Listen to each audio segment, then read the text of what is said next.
Hello नमस्कार दोस्तों, स्वागत है आपका दुर्गा कंपटीशन के ऑनलाइन प्लेटफॉर्म पर। आज से हम लोग प्रतिशत की जो इकाई है उसको कंटिन्यू करेंगे और निरंतर लगातार हम लोग आगे बढ़ेंगे। ठीक है, तो प्रतिशत और अंकगणित के अंतर्गत एक महत्वपूर्ण इकाई आती है जिसका नाम है प्रतिशत। और प्रतिशत के अंतर्गत आपके कई चैप्टर आते हैं, जैसे एक हुआ प्रतिशत का चैप्टर, एक हुआ आपका लाभ हानि यानी प्रॉफिट एंड लॉस का चैप्टर। ठीक है, और एक आपका है साधारण ब्याज यानी सिंपल इंटरेस्ट, और चक्रवृद्धि ब्याज यानी कि कंपाउंड इंटरेस्ट। ठीक है, तो चार चैप्टर जो आते हैं ये चारों चैप्टर आपके प्रतिशत के रूप में बनते हैं। तो जितने अच्छे से आपका प्रतिशत यानी परसेंटेज क्लियर होगा उतने ही अच्छे से आपकी अंकगणित अच्छी होगी। ठीक है, तो देखते हैं सबसे पहले प्रतिशत के टॉपिक को यानी प्रतिशत के कॉन्सेप्ट को, सबसे पहले बेसिक कॉन्सेप्ट को समझने का प्रयास करेंगे। ठीक है, तो प्रतिशत का जो मतलब है वो क्या होता है, सबसे पहले इस बात को समझिएगा। प्रतिशत का मतलब है प्रति, प्रति मतलब एक, और शत का मतलब होता है 100, यानी 100 पर किसी चीज़ की तुलना करना ही प्रतिशत कहलाता है। यानी कि कहने का मतलब है कि 100 पर किसी की तुलना करना ही क्या कहलाता है, प्रतिशत कहलाता है। सपोज दैट मैंने लिख दिया 20%, तो 20% अगर लिखा है ना तो 20% का मतलब होता है 100 पर 20। 30% लिख दें तो इसका मतलब होता है 100 पर 30। 40% का मतलब 100 पर 40। ठीक है, यानी 100 पर हमने तुलना करवाई है। ठीक है, तो सबसे पहले बेसिक कॉन्सेप्ट को अगर हम देखें ना कि 20% की जो वैल्यू है यानी 20% है, 20% को हम भिन्न में कैसे कन्वर्ट करेंगे, फ्रैक्शन में कैसे लाएंगे। ठीक है, तो 20% को अगर आपको फ्रैक्शन में कन्वर्ट करना है तो 20 को 20/100। ठीक है, तो 20 एकन 20, 20 पंचे 100, यानी कि आया 1/5। ठीक, जैसे कि मान लीजिए हमने लिखा 25%, तो 25% को अगर भिन्न में चेंज करना है तो 25% को भिन्न में कैसे चेंज करेंगे, यानी 25/100। 25 एकन 25, 25 चौको 100, यानी 1/4। ठीक है, इसी प्रकार से अगर आपसे हम बात करें किसी भिन्न को प्रतिशत में चेंज करना हो तो कैसे चेंज करेंगे। जैसे कि सपोज दैट मान लीजिए 1/2 यानी 1/2 फ्रैक्शन को अगर आपको परसेंटेज में कन्वर्ट करना है तो कैसे कन्वर्ट करेंगे। 1/2 तो मल्टीप्लाई हम कर देंगे 100 का, क्योंकि प्रतिशत में कोई चीज़ किसी चीज़ का मान लाने के लिए हम गुणा 100 करते हैं, 100 का मल्टीप्लाई करते हैं। तो 2 से 50 कैंसिल कर दीजिए तो आएगा ये 50%, यानी कि 1/2 गुणा 100। ठीक है, तो 2 से कैंसिल किया 50 तो आ गया ये 50%। जैसे मान लीजिए हमने कहा कि 1/4 को प्रतिशत में चेंज करिए, तो 1/4 इंटू कितने 100 इंटू 100, तो 4 से 25 कैंसिल कर दीजिए। ठीक है, तो आएगा ये कितने परसेंट, 25% आएगा। तो अब तक हम लोगों ने ये सीखा कि कैसे हम प्रतिशत का मतलब क्या है। प्रतिशत का मतलब होता है 100 पर किसी चीज़ की तुलना करना। और दूसरी बात हमने यहाँ से सीखी कि किसी प्रतिशत को हम लोग कैसे फ्रैक्शन में चेंज करेंगे और फ्रैक्शन को कैसे हम लोग परसेंटेज में चेंज करेंगे। ठीक है, तो इसके बाद कुछ बेसिक फ्रैक्शन के बारे में हम लोग समझने का प्रयास करेंगे, और बेसिक फ्रैक्शन से हमारी कैलकुलेशन और आगे की जो रणनीति है चैप्टर को पढ़ने की वो क्लियर होगी। ठीक है, तो बहुत ही आसानी होगी तो इन फ्रैक्शन को सीखने के लिए। ठीक है, जैसे कि मान लीजिए 1/2 की फ्रैक्शन होती है 50% पर, 1/3 फ्रैक्शन वैल्यू होती है 33 सही 1/3% पर, 1/4% की फ्रैक्शन वैल्यू होती है 25%, 1/5% की फ्रैक्शन वैल्यू होती है 20%, 1/6 की फ्रैक्शन वैल्यू होती है 16 सही 2/3%, 1/7 की फ्रैक्शन वैल्यू होती है 14 सही 2/7%, 1/8 की फ्रैक्शन वैल्यू होती है 12.5%, 1/9 की फ्रैक्शन वैल्यू होती है 9 सही 11 सही 1/9%, और 10% की 1/10 की फ्रैक्शन वैल्यू होती है 10%, 1/11 की फ्रैक्शन वैल्यू होती है 9 सही 1/11%। तो कुछ फ्रैक्शन वैल्यू है, इनको हमें ध्यान रखना पड़ेगा। जैसे 1/2 है तो 1/2 का मतलब होता है आधा, तो आधा 50% है। 1/3 है तो 33 सही 1/3% है। यहाँ देखो 3 है ना, यहाँ भी 3 है, तो 33 सही 1/3% की फ्रैक्शन वैल्यू 1/3। 25% 100 का 1/4 होता है, तो 25% की फ्रैक्शन वैल्यू 1/4। 20% की फ्रैक्शन वैल्यू 1/5। 16 सही 2/3%, इसको याद रखना पड़ेगा। 16 सही 2/3% की फ्रैक्शन वैल्यू 1/6। 14 सही 2/7% की फ्रैक्शन वैल्यू 1/7। यहाँ देखो हर में 7 है, यहाँ भी 7 है, तो इसको ऐसे याद रख सकते हैं। 14 सही 2/7% की फ्रैक्शन वैल्यू 1/7।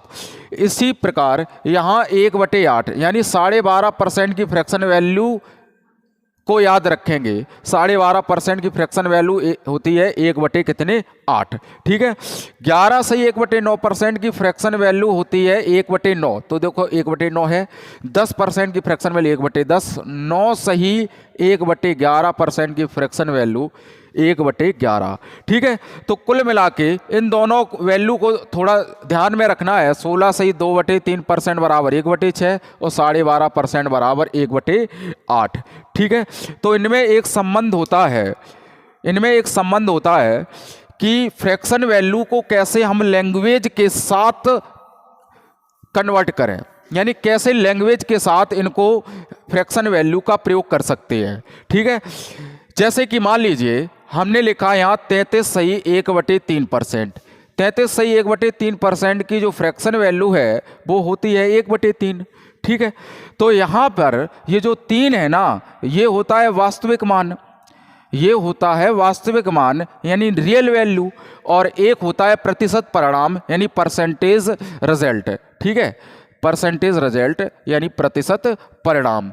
इसका मतलब ये है कि 3 का 33 सही 1/3% निकालेंगे तो वो 1 के बराबर होगा। ठीक। यानी 3 का अगर हम 33 सही 1/3% ज्ञात करें तो वो 1 के बराबर आएगा। किसके बराबर आएगा? 1 के बराबर। कैसे?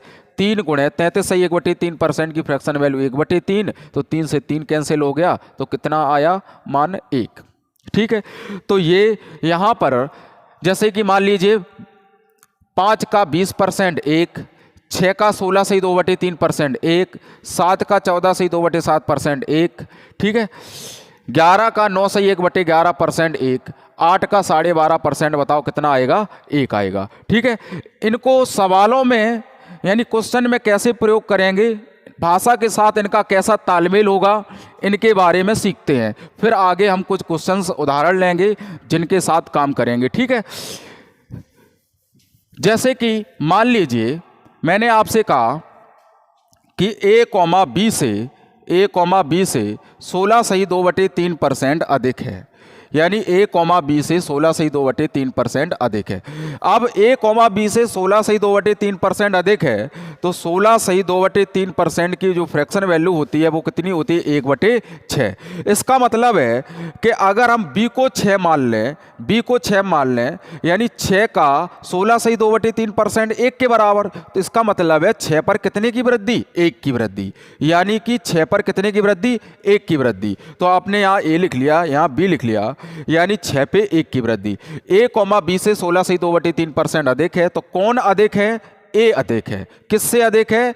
b से अधिक है। ठीक है। तो b को मान लिया 6, तो a की वैल्यू कितनी हुई? 7। ठीक। रोको पुश करो।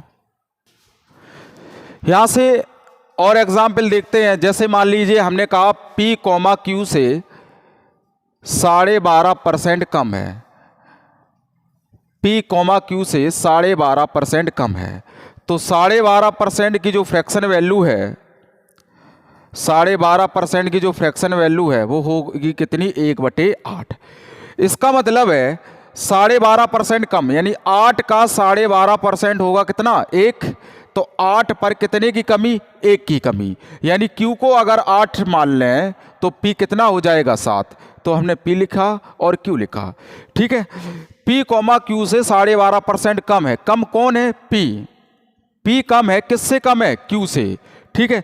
q से p कम है, तो q हो जाएगा 8 और p हो जाएगा बताओ कितना? 7। ठीक है। यहां से हम कुछ और एग्जाम्पल देखते हैं।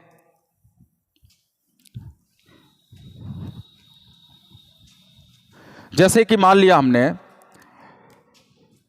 14/2/7% की फ्रैक्शन वैल्यू 1/7। ठीक, तो अगर 14/2/7% की अगर हम वृद्धि कर दें तो इसका मतलब है कि 7 पर कितने की वृद्धि? 1 की वृद्धि, यानी कोई आर्टिकल 7 से कितना हो जाएगा? 8। ठीक है, तो आइए अब हम लोग क्वेश्चन देखते हैं। जैसे मान लीजिए पहला क्वेश्चन है ए कॉमा बी से 12.5% अधिक है, 12.5% अधिक है, तो बी कॉमा ए से कितने प्रतिशत कम है? तो बी कॉमा ए से कितने प्रतिशत कम है? ठीक, जैसे मान लिया हमने ए कॉमा बी से 12.5% अधिक है, तो बी कॉमा ए से कितने प्रतिशत कम है? तो 12.5% की जो फ्रैक्शन वैल्यू हो जाएगी वो हो जाएगी, बताओ कितनी? 1/8। ठीक है, तो कहने का मतलब है 12.5% अधिक यानी 1/8। 8 पे कितने की वृद्धि? 1 की वृद्धि, यानी 8 पे 1 की वृद्धि। कोई चीज 8 है ना, तो वो कितनी बढ़कर हो जाएगी? 9। ठीक है, तो ए बी से 12.5% अधिक है, तो कौन अधिक है? ए अधिक है। किससे? बी से। ए अधिक है बी से, तो बी को मान लिया 8 और ए कितना हो जाएगा? 9। ठीक है, तो कह रहा है कि बी ए से कितने प्रतिशत कम है, यानी बी ए से कितने प्रतिशत कम है। तो आप देखिएगा कि यहाँ बी जो है ना वो ए से कितना कम है, तो आप कहेंगे बी जो है ना ए से 1 कम है। कितना कम है? 1। तो 1 कम है, तो 1 कम कितने से है? 1 कम है 9 से। ठीक है, और प्रतिशत में चेंज करने के लिए मल्टीप्लाई करते हैं, कितने का? 100 का मल्टीप्लाई करते हैं। तो 1/9 × 100 करेंगे तो ये आएगा आपका 11/1/9%। ठीक है, तो यहाँ पे हमने कमी परसेंट निकाला, कमी परसेंट ज्ञात किया। ठीक है, यानी फिर से देखें कमी परसेंट कैसे ज्ञात करते हैं। कितने की कमी है? 1 की कमी है। 1 की कमी कितने से है? तो कहेंगे 1 की कमी है 9 से, क्योंकि कमी हमेशा ज़्यादा से होगी और अधिक हमेशा कम से होगा। ठीक है, तो ये पहला क्वेश्चन समझ में आया। अब इसके बाद में अगर इस क्वेश्चन को दूसरे तरीके से करना चाहें, अगर आप इस मेथड के साथ एग्री नहीं हैं तो दूसरे मेथड को भी यूज कर सकते हैं। ठीक है, जैसे कि मान लीजिए इस सवाल में एक जगह परिवर्तन दिया गया है और दूसरी जगह परिवर्तन पूछा गया है। तो जब ऐसे सवाल आपके बीच में आए, ठीक, जैसे मान लीजिए कोई आर्टिकल मान लें हम P है और एक आर्टिकल Q है, अगर इनका मल्टीप्लाई जो है ना अगर वो कांस्टेंट हो जाए, क्या हो जाए बताओ? कांस्टेंट अगर हो जाए तो हम कैसे इन सवालों को करेंगे?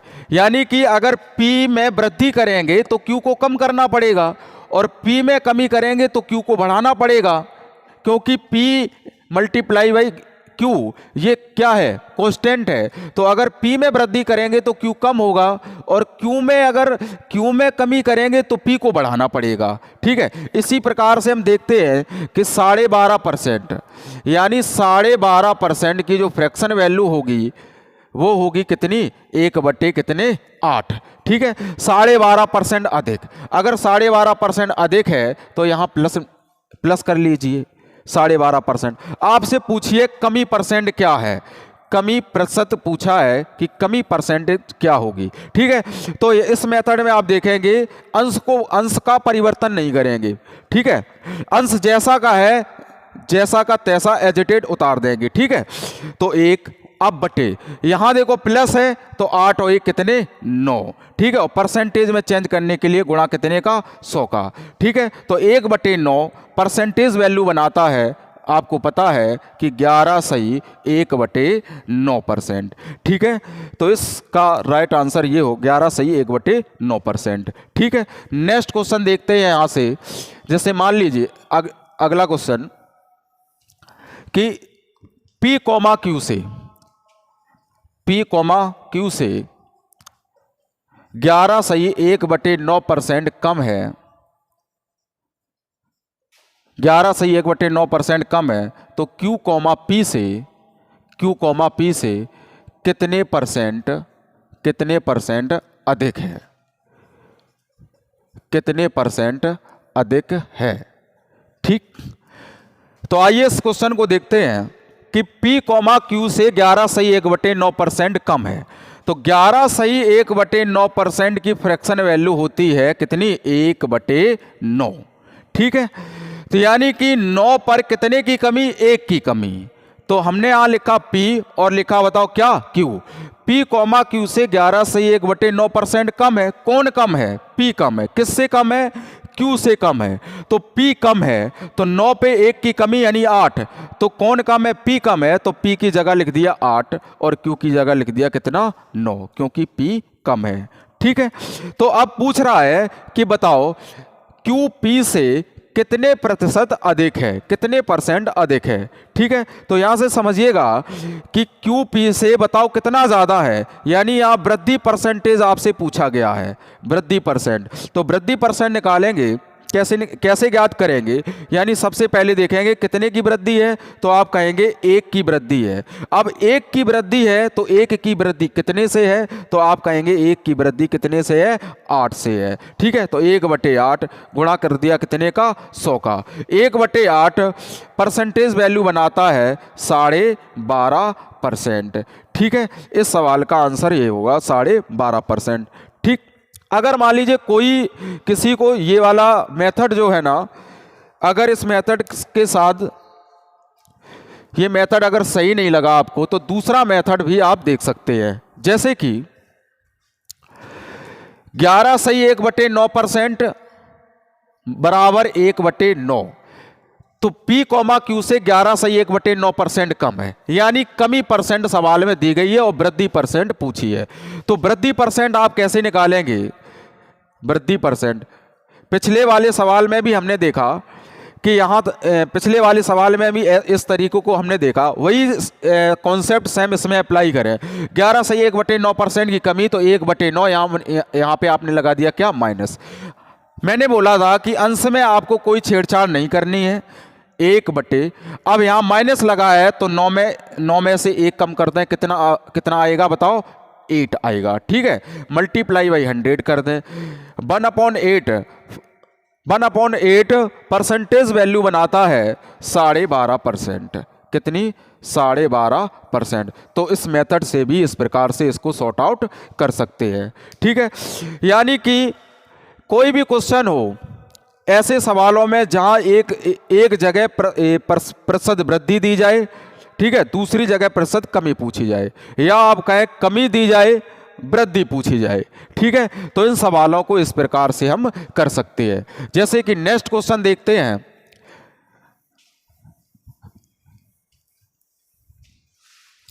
कि चीनी के मूल्य में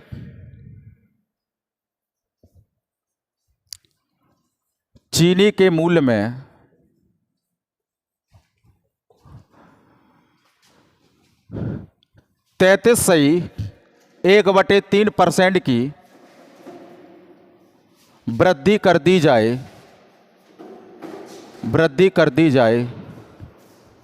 तो इसकी खपत में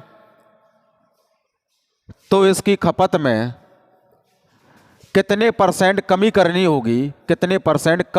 होगी, कमी करनी होगी कि खर्चा ना बढ़े। ठीक है, आइए इस क्वेश्चन को देखते हैं। चीनी के मूल्य में 33/1/3% की वृद्धि कर दी जाए तो इसकी खपत में कितने प्रतिशत कमी करनी होगी कि खर्च ना बढ़े। ठीक है, सबसे पहले इसको देखते हैं कॉन्सेप्ट के साथ। चीनी के मूल्य में 33/1/3% की वृद्धि, यानी मूल्य में वृद्धि तो खपत में कितने प्रतिशत की हम कमी करें कि खर्चे में कोई भी परिवर्तन ना हो। ठीक है, तो सबसे पहले 33/1/3% की फ्रैक्शन वैल्यू ज्ञात करेंगे।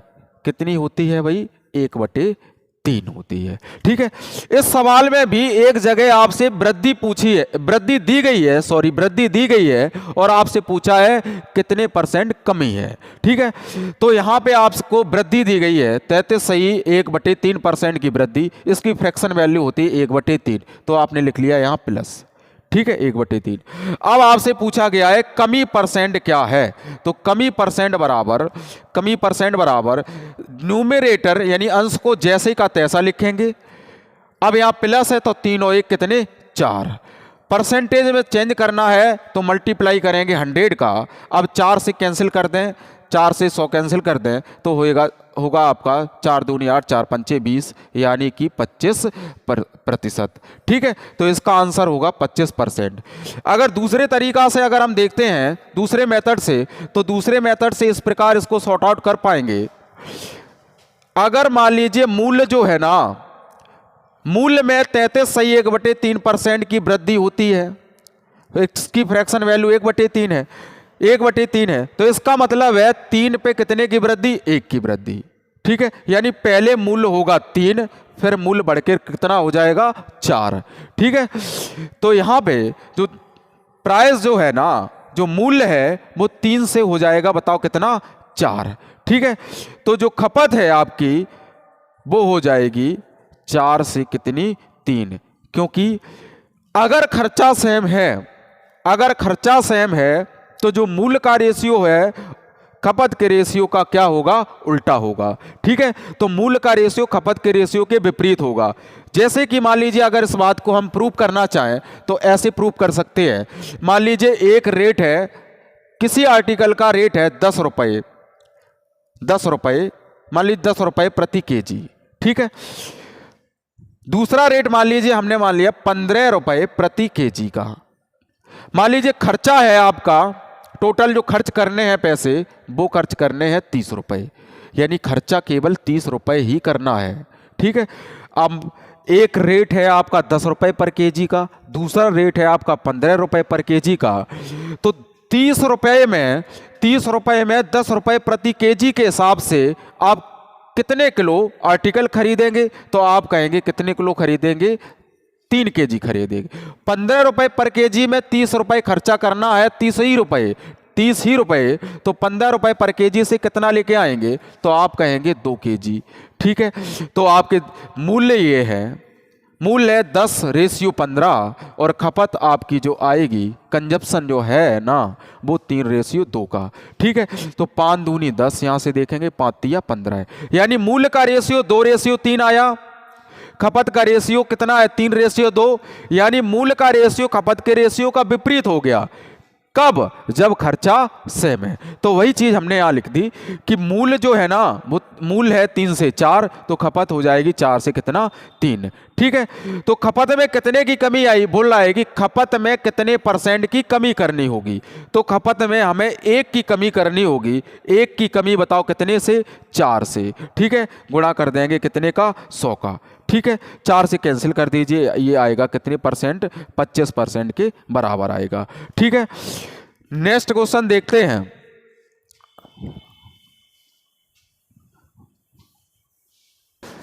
नेक्स्ट क्वेश्चन देखते हैं। एक आयत की लंबाई में, एक आयत की लंबाई में 9 सही 1/11% की वृद्धि कर दी जाए, तो इसकी चौड़ाई में कितने % की कमी करनी होगी, कितने % की कमी करनी होगी कि क्षेत्रफल में कोई परिवर्तन ना हो, कि क्षेत्रफल में कोई परिवर्तन ना हो, क्षेत्रफल में कोई परिवर्तन ना हो। ठीक है, देखते हैं इस क्वेश्चन को। एक आयत की लंबाई में 9 सही 1/11% की वृद्धि कर दी जाए, तो इसकी चौड़ाई में कितने % की कमी करनी होगी कि क्षेत्रफल में कोई परिवर्तन ना हो। ठीक है, तो इस सवाल में भी वही कॉन्सेप्ट यूज हो जाएगा जो हमने अभी सवालों में बताया पिछले सवालों में। का सॉल्यूशन देखते हैं। एक आयत की लंबाई में 9/1/11% की वृद्धि कर दी जाए तो 9/1/11% की फ्रैक्शन वैल्यू होती है 1/11। ठीक है, तो 9/1/11% की वृद्धि है तो यहाँ पे आपने लिख लिया वृद्धि।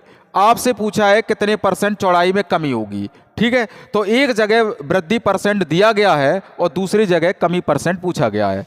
ठीक है, तो वही कॉन्सेप्ट यूज कर दे जो हमने पिछले सवालों में किया है। ठीक है, तो नोमिनेटर यानी अंश को ज्यों का त्यों लिख देंगे। अब 1/11 और 1 कितने 12। ठीक, परसेंटेज में चेंज करने के लिए गुणा करेंगे 100 का। ठीक है, इसको सॉर्ट आउट करें। 4 तिया 12, 4 दूनी 8, 4 पंचे 20, 25 में 3 का भाग दीजिए, 3 अट्ठे 24 यानी 8 सही 1/3%। ठीक है, देखते हैं नेक्स्ट क्वेश्चन। एक भिन्न के अंश में एक भिन्न के 10% की वृद्धि कर दी जाए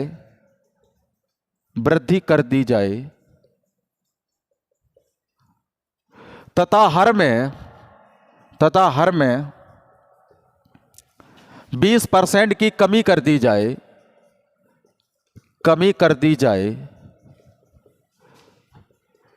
तो परिणाम 3/5 प्राप्त होता है। 3/5 प्राप्त होता है। मूल भिन्न ज्ञात कीजिए। मूल भिन्न क्या होगी? इस क्वेश्चन को एक बार पुनः पढ़ें कि एक भिन्न के अंश में 10% की वृद्धि कर दी जाए तथा हर में 20% की कमी कर दी जाए तो परिणाम 3/5 प्राप्त होता है। तो मूल भिन्न ज्ञात करो। तो हमने मान लिया कि माना मूल भिन्न x/y है। मूल भिन्न कितनी मान ली? x/y। एक भिन्न के अंश में 10% की अगर हम वृद्धि कर दें तो 10% की अगर वृद्धि आप करेंगे तो इसका मतलब है 10% की वृद्धि करने के बाद 110% हो जाएगी।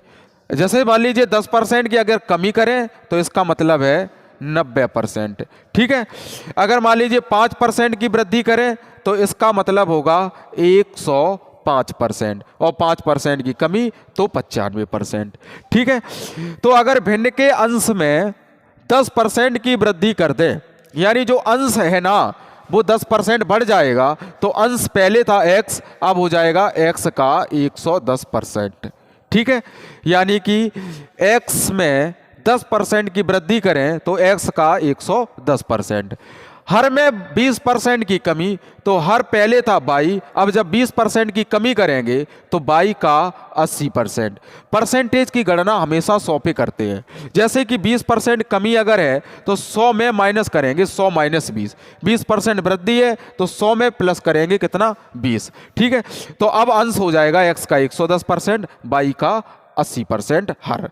ठीक है, तो परिणाम आपका बनता है 3/5। तो परिणाम आपका आया 3/5। ठीक है, तो यहाँ परसेंटेज से परसेंटेज कैंसिल हो जाएगा, 0 से 0 कैंसिल हो जाएगा।